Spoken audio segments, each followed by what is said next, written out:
That's crazy. So I mean, at this point, is it any ability to, I guess, appeal or have a retrial? Is that a possibility? Yes, right now we're in the process of appealing in the capital, Quito, which is national court, which is basically the equivalent of the U.S. Supreme Court.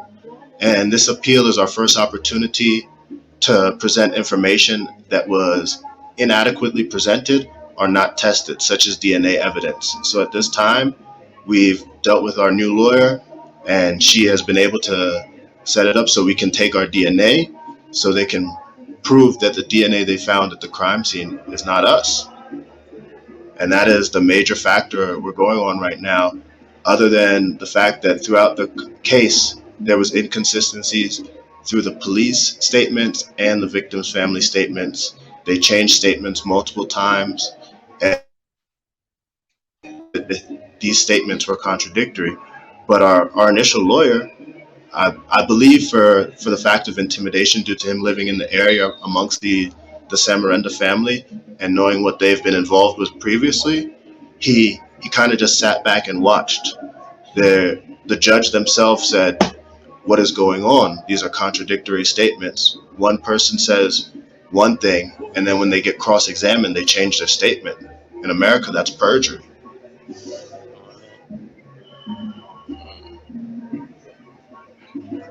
Okay, I got another question for you. Let me see.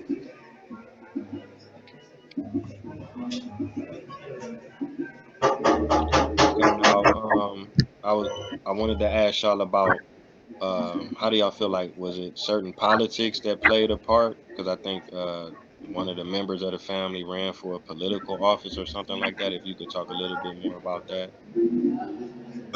Definitely feel like it was politically related, and also on the fact of intimidation. My friend's father, Stalin Samarenda, he did run for politics after the case, and he lost. He tried to run for mayor of the town of Palora, but he did lose, and he continues to try to maintain himself in politics at this point. But he does have a lot of political connections, and he's also known as a shaman, which is basically in layman terms a medicine or a witch doctor. So a lot of people a lot of people believe in that stuff, and I think they were scared, and they know his history. He has a very healthy criminal record. He's been indicted for murder of two Italians. He's been indicted for kidnapping. He's been indicted for murder of two of his nieces. So he he's not a guy with a clean record. He's not a guy that's not known to the law. He's very well known. He's had his hand in a lot of issues. He's been arrested multiple times, but every time he goes to trial, all of a sudden, none of the witnesses want to show up. No one is willing to talk. Everyone goes quiet. Okay. So like I said, I didn't really have a lot of questions because I didn't want to make it too long. But is it anything specifically that you may want the viewers to know about your case that I may have not have covered already? Pardon? Everything they want to know. Yes. The main thing that we would like everyone to do is to continuously to call the embassy, continue to call the state senators, the state representatives, and push the Levingston Act.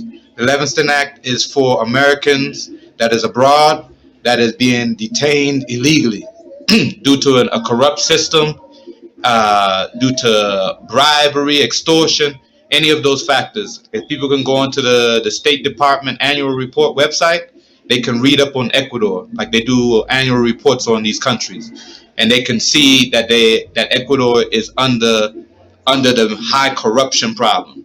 So we need everyone that watches this to contact the local news, share our story, because the more that we get publicity on this, the more pressure that this country gets.